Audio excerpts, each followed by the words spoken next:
নমস্কার, study point Ranu থেকে আজকে আমরা কিছু ইম্পর্টেন্ট জিকে নিয়ে আলোচনায় চলে আসলাম। তো ভিডিওটি তোমরা প্রথম থেকে শেষ পর্যন্ত দেখতে থাকো। এই জিকেগুলো সাধারণত আপকামিং যে পরীক্ষাগুলো আছে, পিএসসি মিসলিনিয়াস, পিএসসি ক্লার্কশিপ এর জন্য ভীষণ ইম্পর্টেন্ট। ঠিক আছে, তো তোমাদের ভিডিওটি যদি ভালো লেগে থাকে অবশ্যই লাইক কমেন্ট করে জানিও। তো চলো শুরু করা যাক। কোন ভারতীয় সর্বপ্রথম ব্রিটিশ পার্লামেন্টের সদস্য মনোনীত হয়েছিল বলতে পারবে? দাদাভাই নৌরোজি। তিনি কি নামে পরিচিত?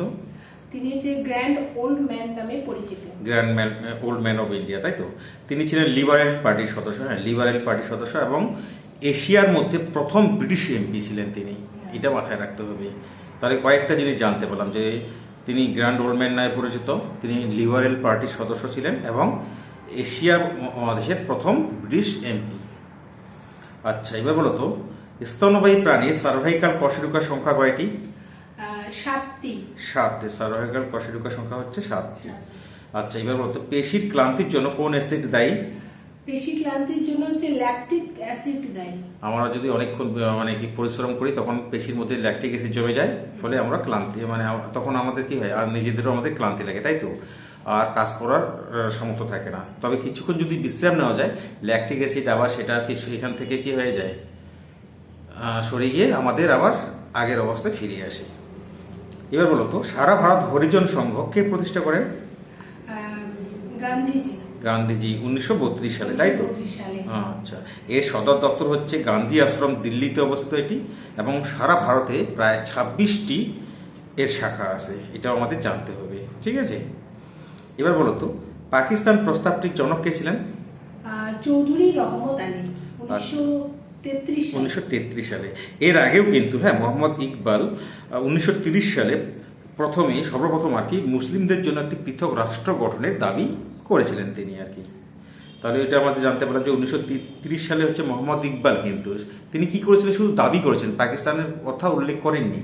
আর 1933 সালে কি হলেন, চৌধুরী রহমত আলী পাকিস্তান প্রস্তাব করেছিলেন তিনি, তাই না? এবার বলো তো, নুমালীগড় তৈল শোধনাগার কোন রাজ্যে অবস্থিত?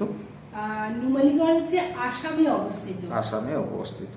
আচ্ছা, তারিক ই ফিরোজ শাহী কার রচনা বলতে পারবে? জিয়াউদ্দিন বারুনির রচনা। আচ্ছা, তিনি কোন শাসকের সমকালীন ছিলেন? তিনি মোহাম্মদ বিন তুগলক ও ফিরোজ শাহ তুগলকের সময়কালে ছিলেন আর কি। মোহাম্মদ বিন তুগলক ও ফিরোজ শাহ তুগলকের সময়কালে ছিলেন। আচ্ছা, রাওলাট আইন কবে প্রতিষ্ঠিত হয়? রাওলাট আইন প্রতিষ্ঠিত হচ্ছে 1919 সালে। আচ্ছা, এটা কেন প্রতিষ্ঠা করা হয়েছিল বলতে পারবে? এটা হচ্ছে বিনা বিচারে যে কোনো কাউকে কারাগারে, অর্থাৎ ভারতীয়দের মুখ বন্ধ করার জন্য, অর্থাৎ আন্দোলনকে দমন করার জন্য তারা এই আইনটা নিয়ে আসছিল।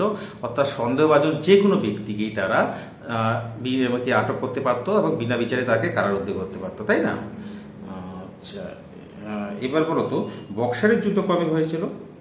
বক্সারের যুদ্ধ হচ্ছে 1764 সালে। কার সাথে কার হয়েছিল বলতে পারবে? মীর কাসিম। অবধের নবাব হচ্ছে সুজাউদ্দৌলা, তারপরে মুঘল সম্রাট দ্বিতীয় শাহ আলম। এর 3 জন একটা যৌথ বাহিনীর সাথে ব্রিটিশদের মধ্যে, তাই না? আচ্ছা, এবার বলতো, তাম্রলিপ্ত জাতীয় সরকার বা তমলুক জাতীয় সরকার গঠনের সর্বাধিনায়ক কে ছিলেন? তমলুক জাতীয় সরকার গঠনের হচ্ছে সতীশচন্দ্র সামন্ত ছিলেন। সালটা বলতে পারবে? তমলুক জাতীয় 1943 সালে, ভারত সরকার আন্দোলনের সময়। ঠিক আছে, তারপর আর এটাই ছিল কিন্তু ভারতবর্ষের মধ্যে প্রথম জনগণের সরকার। এটা মাথায় রাখতে খুবই ইম্পর্টেন্ট একটা প্রশ্ন। আচ্ছা, এবার বলো তো, বাংলায় কবে তেভাগা আন্দোলন শুরু হয়েছিল? 1946 সালে। 1946 সালে হচ্ছে বাংলায় তেভাগা আন্দোলন শুরু হয়েছিল। এবার বলতো, খেরোয়ালি হুল বলতে কি বোঝায়? সাঁওতাল বিদ্রোহকে। না, বিরসা মুন্ডা নয়, সিধু কানু এদের, তাই তো? সিধু কানু, চাঁদ, ভৈরব এরা। আর কত সালে হয়েছিল বলতে পারবি? 1855 সালে। এবার বলো তো, মগধের কোন শাসক শ্রেণিক নামে পরিচিত ছিল? বিম্বিসার। তিনি ছিলেন কি হর্ষঙ্ক বংশের রাজা, প্রথম সম্রাট তিনি ছিলেন। আচ্ছা, ঠিক আছে। তো ভিডিওটি তোমাদের কেমন লাগলো অবশ্যই কমেন্ট করে জানিও। তোমাদের জন্যই কিন্তু এই প্রশ্নগুলো বিভিন্ন জায়গা থেকে সংগ্রহ করে নিয়ে আসা হয়। ভালো লাগলে অবশ্যই কমেন্ট করে জানিও এবং বাকিদেরও শেয়ার করে দেখার সুযোগ করে দিও। ধন্যবাদ।